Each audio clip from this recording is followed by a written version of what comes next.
Shalom, Bapak, Ibu, Saudara-saudara yang dikasihi Tuhan. Selamat malam dan selamat berjumpa kembali di acara Saat Teduh Malam program Badan Pekerja Sinode Wilayah 4 Gereja Toraja, edisi Sabtu 13 Maret 2021. Bersama saya, Pendeta Amos Patadungan, dari Gereja Toraja Jemaat Keramat Jakarta, saya mengajak kita sekalian untuk sejenak meluangkan waktu kita untuk berjumpa dengan Tuhan dalam saat teduh malam pada kesempatan ini. Tapi saudara-saudara, sebelum kita berdoa dan membaca serta menghayati firman Tuhan, mari terlebih dahulu kita mendengarkan satu lantunan pujian dengan judul lagu Hikmat. Mari kita saksikan.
Saudara-saudara, sebelum kita membaca dan merenungkan firman Tuhan, yang sebentar kita akan baca dari Amsal pasal 4 ayat 5-8, mari terlebih dahulu kita berdoa.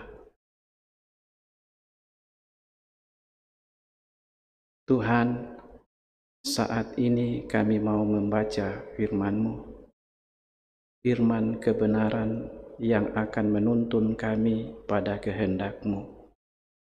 Bimbing kami dengan kuasa Roh-Mu, agar firman-Mu yang akan kami baca itu dapat kami pahami, dapat kami mengerti dengan baik dan benar. Berfirmanlah ya Tuhan, kami siap mendengarkannya. Dalam nama Yesus kami berdoa. Amin. Saudara-saudara, firman Tuhan dari Amsal pasal 4 ayat 5 sampai 8. Demikian firman Tuhan. Perolehlah hikmat, perolehlah pengertian, jangan lupa dan jangan menyimpang dari perkataan mulutku. Janganlah meninggalkan hikmat itu, maka engkau akan dipeliharanya. Kasihilah dia, maka engkau akan dijaganya. Permulaan hikmat ialah perolehlah hikmat, dan dengan segala yang kau peroleh, perolehlah pengertian. Junjunglah dia, maka engkau akan ditinggikannya. Engkau akan dijadikan terhormat apabila engkau memeluknya. Demikian firman Tuhan. Amin. Saudara-saudara, kita akan menghayati bagian firman Tuhan yang baru saja kita baca tadi dari Amsal pasal 4 ayat 5 sampai 8 dalam satu tema, yaitu pintar tetapi juga berhikmat. Saudara-saudara yang dikasihi Tuhan, menjadi orang pintar itu adalah harapan hampir semua orang. Itulah sebabnya tidak sedikit orang tua mendorong anak-anak mereka untuk terus bersekolah, mendorong anak-anak mereka untuk terus menuntut ilmu setinggi-tingginya. Bahkan ada banyak orang tua yang berupaya keras untuk menyekolahkan anak-anak mereka sampai ke luar negeri dengan maksud dan tujuan agar anak-anak mereka kelak menjadi anak yang pintar, kelak menjadi anak yang cerdas, bisa bersaing dan bisa berdaya guna di kemudian hari dalam banyak bidang dan kesempatan. Jadi saudara-saudara, menjadi orang pintar itu sangat baik dan itu sangat dibutuhkan. Dan memang itu juga adalah merupakan cita-cita bangsa kita, bangsa Indonesia, yang telah dituangkan dalam Undang-Undang Dasar 1945, yaitu mencerdaskan kehidupan bangsa, agar bangsa Indonesia dengan generasi yang pintar dan yang cerdas yang dimilikinya itu, mereka dapat bersaing dengan dunia luar, mereka dapat bersaing dengan bangsa-bangsa lain yang sudah cukup maju.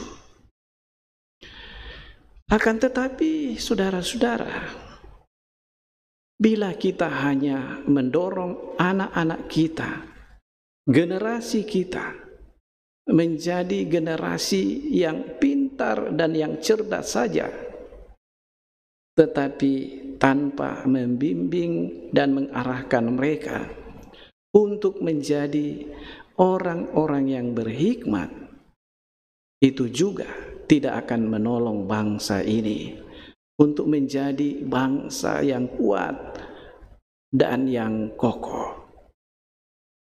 Walau saudara-saudara, bangsa ini banyak dipimpin oleh orang-orang yang pintar. Sebab saudara-saudara, pintar saja, tapi tidak memiliki hikmat, itu sama saja bodoh. Bukan bodoh karena tidak tahu apa-apa, tapi bodoh karena tidak dapat memilah dan tidak dapat membedakan serta menimbang mana yang baik dan mana yang buruk, mana yang harus dilakukan dan mana yang harus ditolak.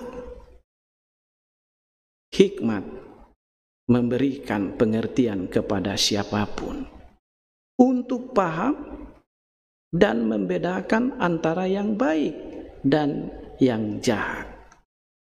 Hikmat memberikan pengertian untuk dapat menimbang-nimbang perkara, untuk membedakan mana yang benar dan mana yang salah.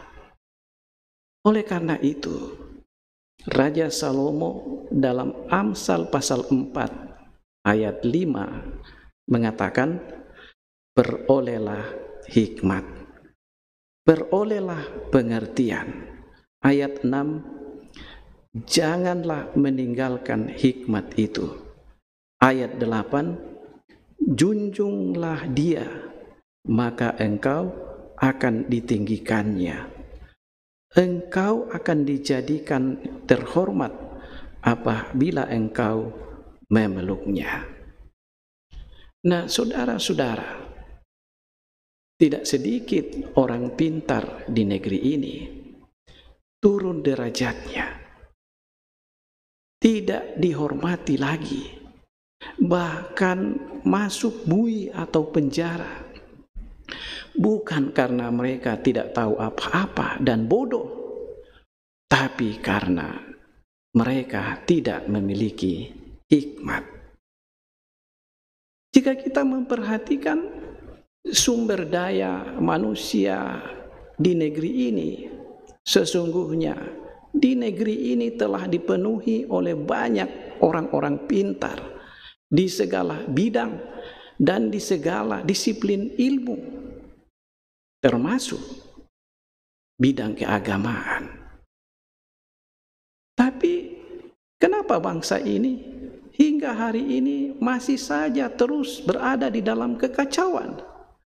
Saudara-saudara, itu karena terlalu banyak orang yang pintar. Bahkan banyak orang yang merasa pintar, tetapi yang tidak memiliki hikmat. Dan karena mereka tidak memiliki hikmat, kepintaran mereka akhirnya digunakan salah. Orang Toraja katakan, "Mintuna bisa nama narangi." Pintar dalam segala-galanya. Pintar nyolong, pintar mengambil sesuatu yang bukan haknya, pintar bersilat lidah, pintar berspekulasi. Singkat kata, orang Toraja katakan, "Mintu apa bisa nasang nama narangi. Apa melo bisa napi kadakei." Semuanya dia bisa. Bahkan sesuatu yang sudah baik itu bisa dirusak. Itu saudara-saudara karena hanya pintar tetapi tidak punya hikmat. Salomo katakan, milikilah hikmat dan pengertian. Ada orang tua berkata seperti ini kepada anaknya, "Nak, biar kamu tidak pintar-pintar amat, yang penting kamu memiliki hikmat. Yang penting kamu berhikmat." Pertanyaannya, Dari mana kita peroleh hikmat itu? Saudara-saudara, Raja Salomo katakan, akar dari hikmat adalah takut akan Tuhan. Nah, agar saudara-saudara, agar kita dapat memiliki hikmat, maka takutlah akan Tuhan. Karena itu, saudara-saudara, pergilah dan lakukanlah itu. Tuhan menolongmu. Terpujilah namanya. Amin. Mari kita berdoa. Terima kasih Tuhan untuk firman-Mu yang sudah kami baca dan dengarkan bersama pada hari ini. Biarlah dengan tuntunan Roh-Mu, firman-Mu itu akan terus membimbing kami untuk tidak hanya menjadi orang-orang pintar saja, tetapi juga menjadi orang-orang yang berhikmat. Berkati kami semua, agar dengan hikmat kami dapat bekerja dan melayani Tuhan dan sesama kami dengan baik. Tuhan, tolong hindarkan dan jauhkan kami dari yang jahat. Tuntun kami agar kami tetap hidup dalam suasana sukacita, penuh kedamaian di antara satu dengan yang lain. Cukupkan segala keperluan dan segala kebutuhan sehari-hari. Dan Tuhan terus memberkati semua orang-orang yang Engkau pakai dalam pekerjaan-Mu, khususnya dalam lingkup pelayanan Gereja Toraja, baik di arah sinode, wilayah, klasis, sampai ke jemaat-jemaat. Berkati juga bangsa dan negara kami, Indonesia yang kami cintai ini. Berkati para pemimpin kami, pemerintah kami, mulai dari pusat sampai ke pelosok tanah air. Ini doa kami yang kami sampaikan kepadamu di dalam nama Tuhan Yesus yang telah mengajar kami berdoa bersama-sama. Bapa kami yang di sorga, dikuduskanlah namamu, datanglah kerajaan-Mu, jadilah kehendak-Mu di bumi seperti di sorga. Berikanlah kami pada hari ini makanan kami yang secukupnya, dan ampunilah kami akan kesalahan kami, seperti kami juga mengampuni orang yang bersalah kepada kami. Dan janganlah membawa kami ke dalam pencobaan, tetapi lepaskanlah kami daripada yang jahat, karena Engkaulah yang mempunyai kerajaan dan kuasa dan kemuliaan sampai selama-lamanya.